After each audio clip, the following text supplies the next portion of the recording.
ጉዟችን ከአዲስ አበባ በቅርብ ርቀት ላይ ወደሚገኘው ውብ ተፈጥሮ ድንቅ ባህልና ዳኤ ቡሹ ብሎ ወደሚቀበለን የሲዳማ ክልል ነው።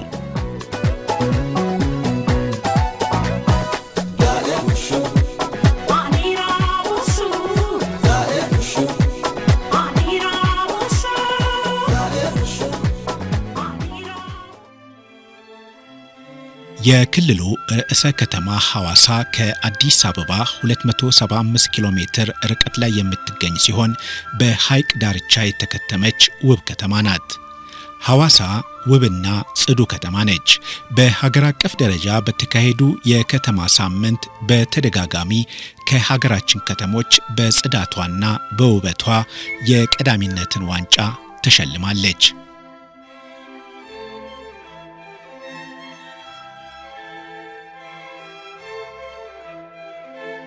በከተማዋ ዳርቻ የተንጣለለው ሐይቋ ብዙዎችን ከማዝናናቱና የተፈጥሮ ጸጋ ከመመገብ ባለፈ በፍቅር አስተሳስሮ በአንድ ጎጆ እንዲጣመሩ በማድረግ የፍቅር ሐይቅ የሚል ስያሜን አትርፏል።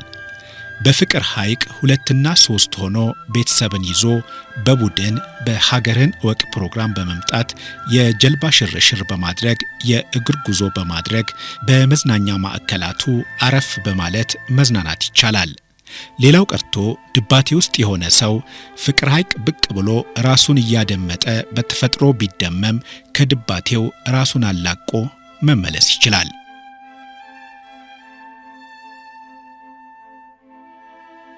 ሲዳማ ክልል በርካታ የቱሪስት መስህቦችና መዳረሻ ቦታዎች አሉን። ከነዚህም ማለት ያው ባህላዊ፣ ታሪካዊ፣ ተፈጥሯዊና ሰው ሰራሽ መስህቦች ናቸው ያሉት። ሲዳማ እንግዲህ በ4 ዞንና 1 ከተማ አስተዳደር ተከፋፈለች ናት።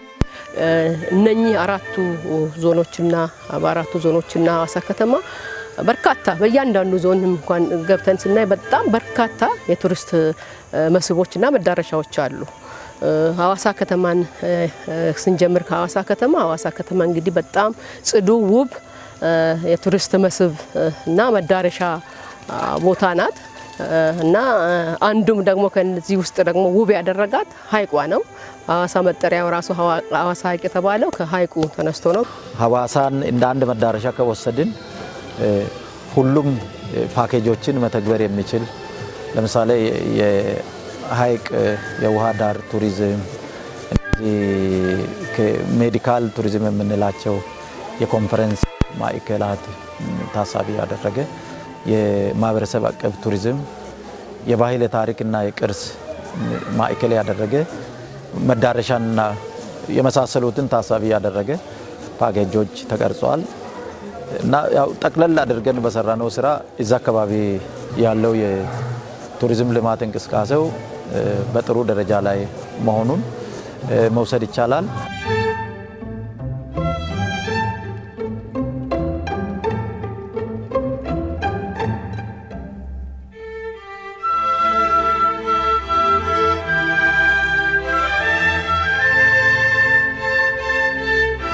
ሐዋሳ በፍቅር ሐይቅ ዳርቻ የሚገኙት የቱሪስት መስህቦቿ በርካታ ናቸው። የባህር ማዶ ብቻ ሳይሆኑ የሀገር ውስጥ ቱሪስቶችም ሐዋሳ ደርሰው ሳያዩት የማይመለሱት ብሎም ለበርካታ የከተማዋ ነዋሪዎች የሥራ ዕድል የፈጠረው የአሳ ገበያ ነው። አሳ ገበያ ሄዳችሁ ፊሊቶ፣ ጥብስና ሾርባ እንደ ፍላጎታችሁ ማግኘት ትችላላችሁ። ከዚያም በላይ በአሳ ገበያ የሚታየው ትዕይንት በራሱ ለየት ያለ ነው። በተለይ በማለዳ ከደረሳችሁ ሌሊት መረባቸውን ዘርግተው አድረው በጠዋት ያጠመዱትን አሳ ይዘው የሚመጡ ጀልባዎች ትዕይንት የብዙዎችን ቀልብ የሚይዝ ነው። የአባ ኮዳዎቹና የአዋፍቱ የአሳ ተረፈ ምርት ለማግኘት ከወዲያ ወዲህ ተፍ ተፍ ሲሉ ላየ በውስጡ ሐሴትን ይፈጥራል። በጣም የገረመኝ በአሳ ገበያ አሳ ጠብሶ የሚሸጠው፣ ለአሳው ሎሚ የሚሸጠው፣ ከመመገባችሁ በፊትና ከተመገባችሁ በኋላ እጅ የሚያስታጥበው፣ ማባያው እንዳጣ የሚያቀርበው የተለያየ ሰው ነው። ለሁሉም እንደ አገልግሎታቸው ገንዘብ ትከፍላላችሁ። የሥራ ዕድል ከመፍጠር አንጻር መልካም ቢሆንም ስርዓት በመያዝ በኩል ያሉ ክፍተቶች ቢታረሙ እንዲሁም ትልቅ የቱሪስት መዳረሻ ከመሆኑ አንፃር ጥናት ተደርጎ ደረጃው ቢሻሻል ለዘርፉ እድገት አስተዋጽኦ የጎላ ነው።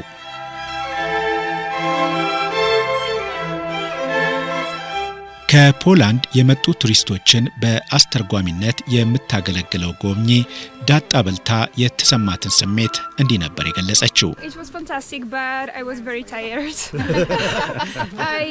I'm not a good dancer. Have you tasted the food? Yeah, we did. And well, it was good, but I don't really like spicy stuff. So when I had something spicy, I was like, and it was hard for me. But in general, the food was very, very good. Yeah, that's my first time for Ethiopia, and I'm really happy to be here because it's a very pretty place and totally different than Poland, which I came from. Songs is Super. the best. The best. The best songs. No. I like it. Hi, I'm Lisa. I'm from Australia, and this is my 5th visit to Ethiopia. Hawassa, I think, look, this tells you everything. Beautiful lake, beautiful bird life. It's amazing. It's really beautiful.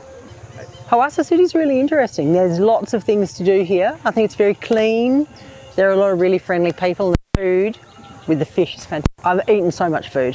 I'm shekla, love all the fish, love shiro, and of course I love injera. It's beautiful.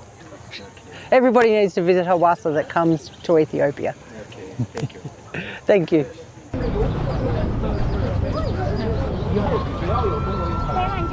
ከሐዋሳ ወደ ጥንታዊቷ ይርጋለም ከተማ እናቅና። በታላላቅ የሃይማኖት መዳረሻነት በፍል ውሃዎቿ በባህላዊ ዕቃዎቿና በቡና ምርቷ የምትታወቀው ይርጋለም በሲዳማ ማህበረሰብ ትልቅ ስፍራ የሚሰጠው የወንሹ አቦ መገኛም ነች።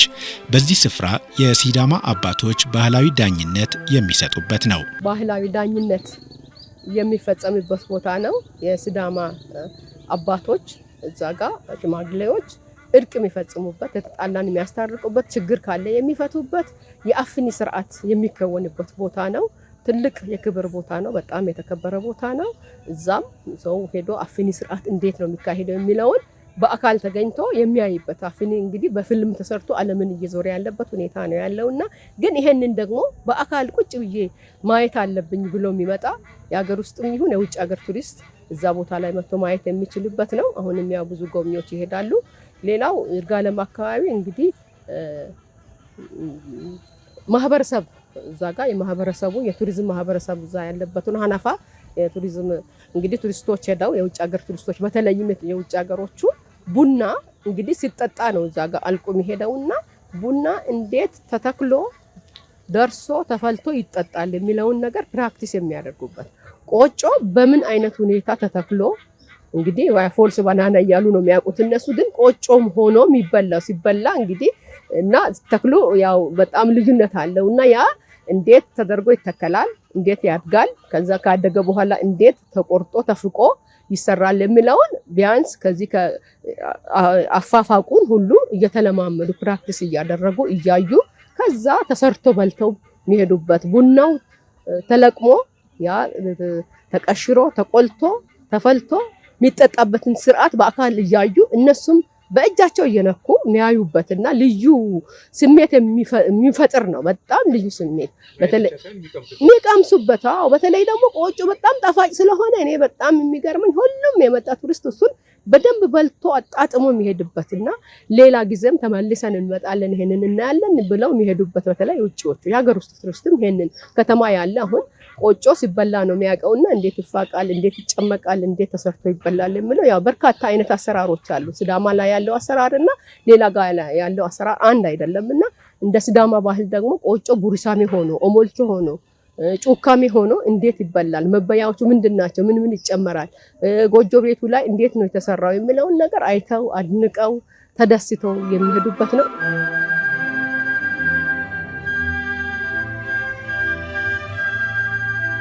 ፍልውሃውም በጣም ፍልውሃውም አንዱ ትልቁ መዳረሻ ነው። ፍልውሃው ቅድም እንዳልኩ ልክ እንደ ወንዶ ገነት አንደኛ ለመዝናኛ፣ ሁለተኛ እንደ ሕክምና በቃ ሰዎች ለመታከም በሽታቸው ለመዳን ለመፈወስ ብለው የሚሄዱበት ስለሆነ እሱም አለ።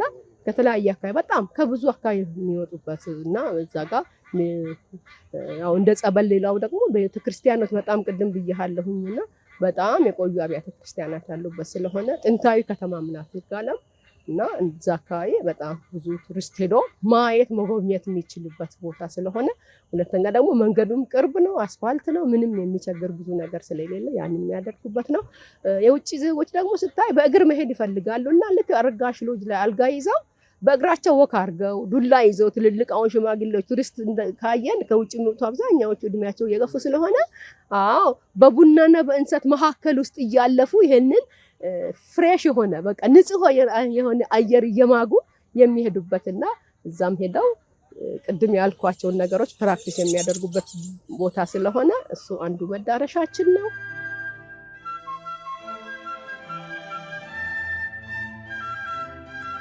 ወደ አለታ ወንዶ፣ አለታ ጩኮ እነዚህ አካባቢዎች ስንሄድም ቡና በተለይ በቡና ምርት የታወቀ ይርጋለምም በጣም በቡና ምርት የቡና ቱሪዝም ቡና እንዴት ነው የሚደርሰው፣ እንዴት ተተከለ፣ እንዴት ተፈልፍሎ እንዴት ሊጠጣ ይደርሳል የሚለውን ነገር ፕራክቲስ የሚደረግበት በተለይ የቡና ቱሪዝሙን ሊያዩ የሚፈልጉ በጣም በርካታ አሉ። ከአበባው ጀምሮ እስከ ፍሬው ድረስ እስከሚጠጣበት ድረስና እነዚህ አካባቢዎችም አሉ። ሌሎች በዛ አካባቢ እነ ዳራ አካባቢ አለ ዳራ አካባቢ መጭሾ የሚባል የማህበረሰብ ጥብቅ ቦታ አለ። ያ ጥብቅ ቦታ በጣም ሰፊ ነው፣ የሚማርክ ነው። እዛም አካባቢ ፍልውሃ አለ፣ ፏፏቴዎች አሉ፣ ትክል ድንጋዮች አሉ። አሁን ለምሳሌ ዳራ ላይ አለታ ላይ ጩኮ ላይ እነሱ ትክል ድንጋዮች ያሉበት ነው። ጥንት እንግዲህ እነኛ ትክል ድንጋዮች ለምርምርም እንዴት ተተከሉ ምንድነው እንዲያመጣቸው የሚለውን ለመመራመርም እና የስልጣኔያችን ምንድነው የነበረው የሚለው በላዩ ላይ ደግሞ ጽሁፎች ያሉበት ድንጋዮቹ ላይ ጽሁፎች ያሉበት ስዕሎች ያሉበት ስለሆነ ይሄ በተለይ ለመመራመር የሚመጡ ቱሪስቶችም ይሄንን አይተው የሚመራመሩበት ቦታ ነው።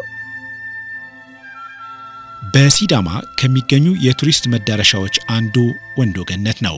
ከሐዋሳ በቅርብ ርቀት ላይ የሚገኘው ወንዶ ገነት መንፈስን ማደስ አይደለም የምድርን ገነት የማየት ያህል ነው።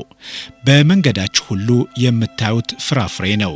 ጥቅጥቅ ያለው ደን፣ የወንዶ ገነት ፍልውሃ፣ አሸዋ ገለጥ ገለጥ አድርጋችሁ ለሕክምና የምትጠቀሙበት ፍልውሃ፣ ፏፏቴዎች፣ የአጼ ኃይለ ሥላሴ ማረፊያ ቤት በወንዶ ገነት የምትጎበኟቸው የቱሪስት መስህቦች ናቸው። የሲዳማ ክልል ያለውን የቱሪዝም አቅም ከግምት በማስገባት የቱሪዝም ሚኒስቴር ከዓለም ባንክ ባገኘው ድጋፍ ፓይለት ፕሮጀክቱን ተግባራዊ ያደረገው ሲዳማ ላይ ነው። ባሳለፍነው ዓመት እንደ ትልቅ ስኬት የምናየው ደግሞ እኛ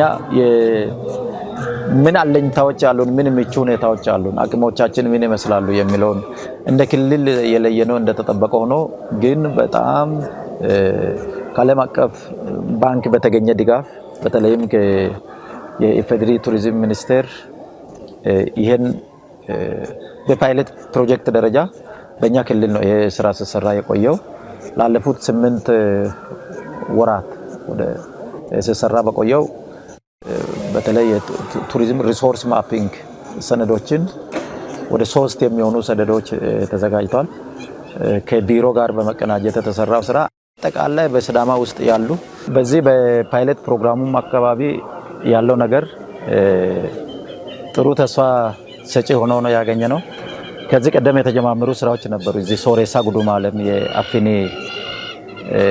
የኮንፈረንስ ወይም የባህል ማዕከል አለ። ከ3500 ተሳታፊዎችን የሚይዝ ነው። እሱም የጥናቱ አካል ሆኖ ነው የተካተተው። የክልሉ መንግስት ይሄን እንዲጠናቀቅ ለማድረግ ሀብት በመመደብ በጥሩ እንቅስቃሴ ላይ ነው የሚገኘውና በመጀመሪያ የሚያስፈልገው አንደኛ የኮንፈረንስ ማዕከል ያስፈልጋል። ትልልቅ ስብሰባዎችን ለማካሄድ ኮንፈረንሶችን ለማካሄድ ይሄ ያስፈልጋል። ይሄ እንደ መንግስት የተያዘው መጠናቀቅ አለበት። በሌላ መልኩ ደግሞ በግሉ ዘርፍም በተለይ ሐዋሳ የአማረች ሴንትራል ሆቴል አሁን እየተገነባ ያለው አቅም ሆኖ የሚደግፍ ነው።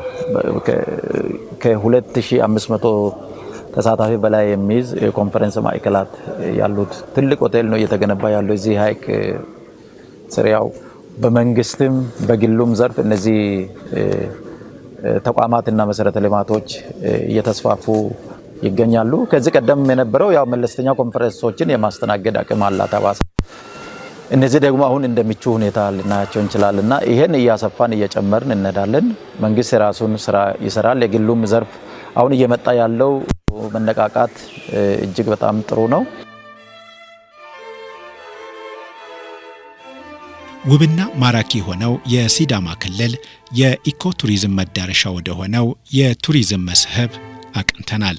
ወደ ገራምባ ደግሞ ልውሰድ። በጣም የሚያምር ቦታ ነው። ገራምባ ማለት እንግዲህ ሲዳማ ውስጥ ትልቁ ከፍተኛ ቦታ ነው። 3368 አባው ዘ ሲ ሌቭል ከመሬት ጠለል በላይ ያለ ቦታ ነውና እዛ አካባቢ በጣም የሚማርክ ነው። ምናልባት በጣም በርካታ ከውስጡ የሚመነጭ ምንጮች ያሉበት እነኛ ምንጮች ደግሞ ወደ ሌላው ወደ ታች ሲወርዱ ወንዝ ሆነው የሚወርዱበትና የውሃ ማማ ተብሎ የሚጠራ ቦታ ነው። የቀርከሃና ገራምብቾ የሚባሉ ዛፎች ስሙ ራሱ ገራምባ የተባለው እዛ አካባቢ ገራምብቾ የምትባል ዛፍ አለችና ከዛ ስሙ የተወሰደ ነውና ገራምባ ነፍስን የሚማርክ ቦታ በተለይ እላይስ ወጥቶ ወደ ታች ስታይ እዛ አካባቢ ደግሞ ያለው ቶፖግራፊ የመሬቱ አቀማመጥ የቤቱ አሰፋፈር የደጋ ቤት አሰራር ነው እዛ ጋር ያለው ሼካ ቤቶች ናቸውና የእውነት በተምሮ በጣም ትልቅ ኢንጂነሪንግ ሙያ ያላቸው ሰዎች የሰሩት ዲዛይን ነው የሚመስለው። አሰፋፈሩ ጉርብትናው የቤቱ አሰፋፈር አጥሩ ከብቶቹ የሚበሉበት የሚገቡበት የሚወጡበት የሰውና የከብቱ መኖሪያ ራሱ ተለይቶ በቀርከሃ ያለበት ሁኔታ የሚማርክ ነውና ገራምባ ላይ ተራራ ላይ ተወጥቶ ወደ ታች ስታይ በቃ ነፍስን የሚያረካ ልዩ ቦታ ስለሆነ ይሄንን ቦታ ደግሞ ሁሉም ቱሪስት መጥቶ ዓለም ውስጥ ያለ ቱሪስት ሁሉ መጥቶ ቢያየው ሀገር ውስጥ ያሉ ኢትዮጵያውያን ሀገራቸውን ቢያውቁ አንዱ እንግዲህ ሲዳማን ቢያውቁ ደግሞ አንድ ሀገራቸውን አወቁ ማለት ስለሆነ ገራምባን መጥተው ሌሎችን ቅድሙ መጠራቸውን ቦታዎች መጥተው ቢያዩ በጣም ተደስተው ደስ ብሏቸው ይሄዳሉ። አሁን ቱሪስት በመጎብኘት ላይ ነው የሚገኘው። አሁን በጋራ በመሆን በቱር ጋይዶች እየተመሩ እና ከቢሮ ጋር በመተባበር እነዚህ ስራዎችን አጠናክረን ቀጥለናል። እዛ ያለው ምንድነው ቱሪስት ሲሄድም ማደሪያ እንዲያገኝ ለምሳሌ ጌስት ሃውስ መፍጠር ተችሏል። እዛ ምግብ መጠጥ ማግኘት የሚችልባቸውን እድሎችንም መፍጠር ችለናል። ያ መዳረሻው ብቻ በቂ ነው ብለን አልወሰድንም። ስለዚህ ማረፊያ መኖር አለበት። ወደ 10 የሚሆኑ ሩሞች እዛ ተሰርተዋል። ስለዚህ ማረፊያ የሚፈልጉ እዛ የሚያርፉበት የገራምባ አካባቢ ያለውን ንጹህ አየር በንጹህ አየር መዝናናት የሚችሉበት አካባቢው በጣም ኦርጋኒክ ነው እና ይሄን የማድረጉ ስራን ሰርተናል። ምቹ ሁኔታ መለስተኛ ስብሰባዎችን ማካሄድ የሚቻልባቸው ካፍቴሪያዎች እንዲኖሩ ተደርጓል። በዙሪያ ደግሞ ኢንተርፕራይዞች ለምሳሌ የፈረስ ግልቢያ ሊኖር ይችላል። ያ በማህበራት እንዲደራጁ የማድረግ የባህላዊ መዝናኛዎችን የሚያቀርቡ ክነት ቡድን እንዲደራጅ ማድረግ ተችሏል። ለምሳሌ ምግብ መጠጥ ማቅረብ የሚችሉ በአካባቢ ያለው እነዛን ሎካል የሆኑትን ወደ ገንዘብ መቀየር የሚችልባቸውን እድሎችን መፍጠር ተችሏል። አካባቢው ጸጥታው የተጠበቀ ነው፣ ደህንነቱ ሰላሙ የተጠበቀ ነው። ስለዚህ ይሄ በዚህ አመት ተጠናቆ አገልግሎት ይጀምራል ማለት ነው። እነዚህ የእንግዳ ማረፊያ ክፍሎችም አዳራሾች፣ ካፍቴሪያዎች አሉ።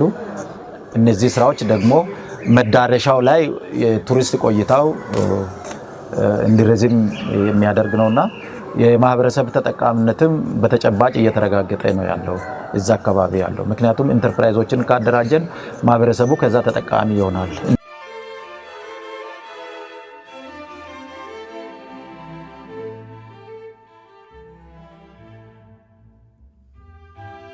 በተለይም ከአንድ አመት ወዲህ እንደ ክልል መንግስት በተለይ የተለያዩ ኢኒሺዬቲቮችን በመቅረጽ ወደ 7 የሚሆኑ ኢኒሺዬቲቮችን የክልሉ መንግስት ቀርጾ ወደ ስራ ተገብቷል። አንዱ የቱሪዝም ኢኒሺዬቲቭ ነው።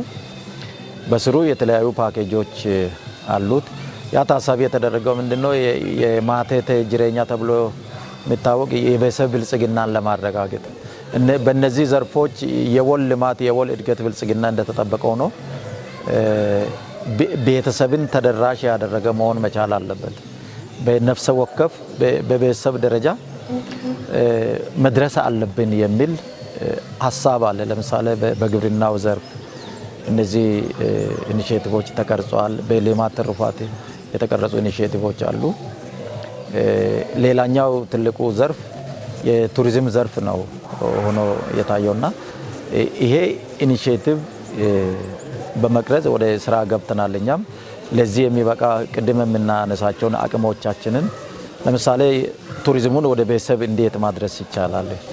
ለሆቴሎችና ለሪዞርቶች ብቻ ወይ ገቢ የሚያስገኝ አይነት ሆኖ የማሰብ ሁኔታዎች ነበሩ ከዚህ ቀደም። አሁን የአመለካከት እየተቀረፈ ወደ ገጠሪቷ የማህበረሰብ አቀፍን ማዕከል ያደረገ መንደሮችን ማዕከል ያደረገ የቱሪስት መዳረሻ እንዲተዋወቅ በማድረግ ያንን ስራ በመስራት ላይ እንገኛለን።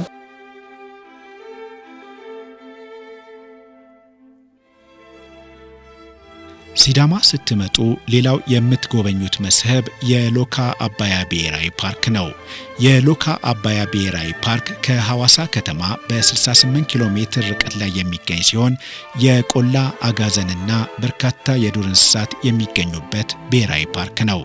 በተለይ አዕዋፍትን የሚያደንቁና ጥናትና ምርምር ለሚያደርጉ ዋነኛ መዳረሻ ነው። በጣም የሚገርመው አርባ ምንጭ ስንደርስ የምናገኘው የአባያ ሐይቅ ከሐዋሳ 68 ኪሎ ሜትር ብቻ ተጉዛችሁ ሎካ አባያ ብሔራዊ ፓርክ ስትደርሱ ታገኙታላችሁ። ወደፊት የኢትዮጵያ የዱር እንስሳት ጥበቃ ባለስልጣን አልሚዎችን ጋብዞ መለስተኛ ወደቦችን በመገንባት የሎካ አባያ ብሔራዊ ፓርክንና የነጭ ሳር ብሔራዊ ፓርክን በማስተሳሰር ቱሪስቶች ከአንዱ ፓርክ ወደ ሌላው ፓርክ በጀልባ ተጉዘው በቀላሉ እንዲጎበኙ የማድረግ እድል ይፈጥራል።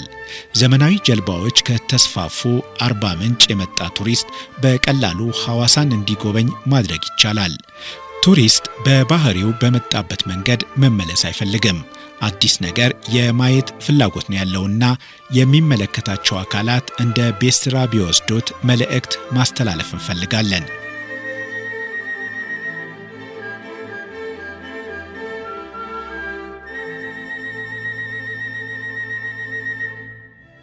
ለወትሮው ለማዳ ጅብ የምናየው ሐረር ነው። የሐረር ወዳጆቻችንም እናንተ ነው እንጂ እኛ እንኳን ሰው ጅብ እናላምዳለን እያሉ ነበር ተደስተን እንደምንመለስ የሚያረጋግጡልን። ዛሬ ግን ሐዋሳዎች የዚህ አባባል ተጋሪዎች ሆነዋል። ጦጣና ጉሬዛ በሚነሸነሹበት አሞራ ገደል ጅብም ከሰው ጋር በቅርበት ትርኢት ማሳየት ጀምረዋል።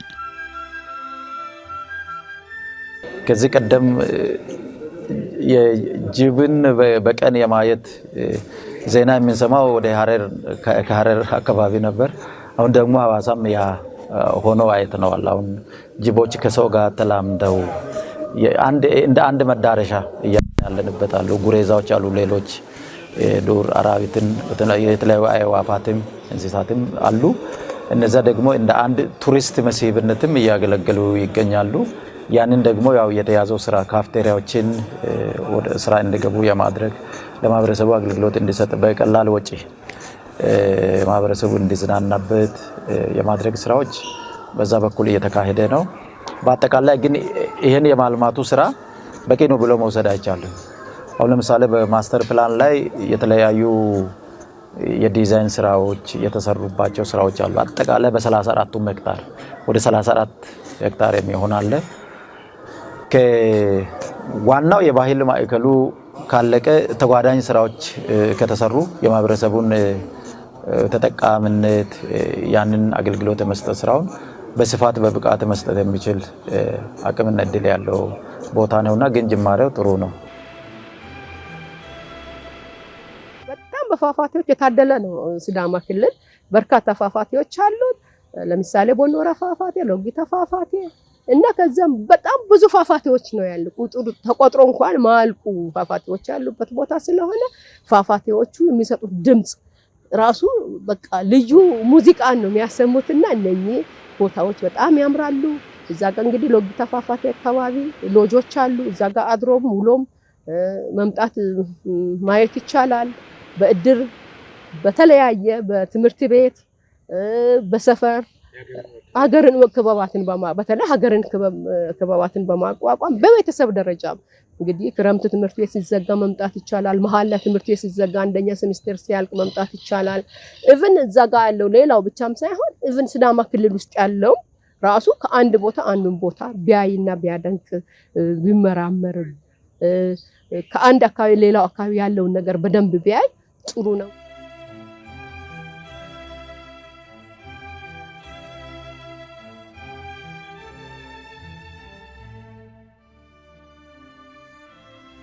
ከተናገርኩት በላይ ድንቅና ውብ የሆኑ ባህል ያለው ነው ሲዳማ። አለባበሱ በተለይ አለባበስን ስታይ እንግዲህ ሲዳማ ሰዎች አለባበስ እንግዲህ ብዙ ጊዜ ያው ከተማ ላይ ሲኮን የበዓል ጊዜ ፍቼ ጫምባላላ ሌሎች ጊዜ የሚለበሳል። ግን አለባበሱ ራሱ ይለያል። የትልቅ ሰው የህፃን የአዋቂ የሴት የወንድ የአባቶች የወጣቶች እነኚህ ሁሉ ትልቅ ባህላዊ እሴቶቻችን ናቸውና በተለይ ከዚህ ከባህላዊ እሴቶች ጋር ተያይዞ በርካታ የሚታዩ በተለይ ደግሞ ከሽምግልና ጋር ተያይዞ አቦ ወንሾ ብቻ አይደለም ቅድም ጋር አፊኒም በጣም በርካታ እንደዛ አይነት ቦታዎች ያሉበት ቦታ ክልል ነውና አፊኒ ስርዓትን በተለይ ደግሞ ሰውን አፊኒ ብሎ ነው ሲዳማ አንድ ነገር ሲቀበል ዝም ብሎ እንዲህ ምን ነገር የለውም። ታላቅን ያከብራል፣ ትልቅ ሰው ያከብራል። ትልቅ ሰው እድል ሳይሰጥ መናገር አይቻልም። ስለዚህ አፊኒ ማለት ሰማህ ወይ ተብሎ ተመልሶ ደግሞ ነገሮች ተብላልተው አስታርቀው የጠፋውን መልሰው እንዲክስ አድርገው ሰውን ሰላም የሚፈጠርበት ፍቅር እንዲሰፍን የሚደረግበት ስለሆነ እነኚህ ቦታዎች ደግሞ በተለያዩ ሲዳማ አካባቢዎች ያሉ ስርዓቶች ናቸውና እነኚህን መጥቶ ማየት ይቻላል።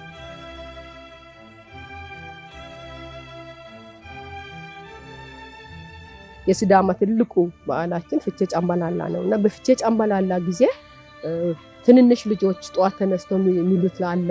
አባቶች ደግሞ ሁሉቃ የሚባል አለ። ከዘመን ወደ ዘመን ስትሻገር መሻገሪያ መሿለኪያ የሚባል አለ። በዛን ጊዜ ከብቱንም ልጁንም ሁሉንም ቤተሰብ በዛ ይሾልካል። መሿለኪያ ይሰራና በዛ ይሾልካል። በዛን ጊዜ ፍቼ እንግዲህ ዛሬ ፍቼ ከሆነ ነገ ጫምባላላ ነው። ፍቼ ዕለት እንግዲህ ትልቅ ቤት ላይ ጉርሳሜ ይበላል። ስጋ ምናምን ቤት ውስጥ አያድርም። በጉርሳሜ ብቻ ነው የሚበላ በወተት ያ ተከተበልቶ ጧት ልጆች አይደ ጫምባላላ እያሉ ይሄዳሉ። አይደ ጫምባላላ እንኳን ያደረሳችሁ ለአዲስ ዓመት እንደማለት ነውና እነሱ እየተጫወቱ ይሄዳሉ። ልጃገረዶች ደግሞ ሆሬ የሚባል አለ። ያ ጭፈራ ሆሬ ይባላል። ሌላው ደግሞ እዛውም ወንድና ሴት ሆነው ያው ፋሮ የሚባል አለ። እሱን ያው እሱ የጭፈራ አይነት ነው። ይሄም የሚያደርጉት ወጣቶች ናቸው። ሴቶች ደግሞ ትልልቅ እናቶች የሚጫወቱት አለ። ሴት ስትወልድ የሚጫወቱት ጫወታ አለ። እንግዲህ ወላድ ያው ገንፎ ይበላል ይባላል። እንደ ከተማም ለገንፎ ይጠራል። እዛም እንደዛ ሲሆን ለወለደች እናት ቤት ሄዶ የሚጨፈር ጭፈራ አለ። በሌላ ጊዜ የሚጨፈር አለና አይነቱ ብዙ ነውና በርካታ የጭፈራ አይነቶች በእድሜ በጾታ እንደየስርዓቱ አሁን ለምሳሌ ወልዳ አንድ ሴት ወልዳ ሄዶ የሚጨፈረው ጭፈራና ሌላው አይመሳሰልም። የተለያየ አይነት ስለሆነ ያንን ያደርጋሉና ጭፈራዎቹ በጣም በርካታ ያሉ ናቸው። በጾታ በእድሜ የሚለዩ በስተተስ የሚለዩ ናቸው።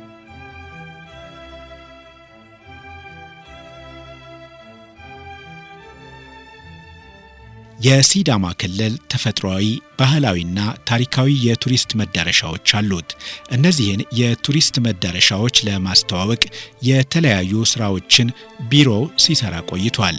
በመሰረተ ልማት በኩል ያሉ ችግሮችንም ለመቅረፍ ከባለድርሻ አካላት ጋር በቅንጅት እየሰራ ይገኛል።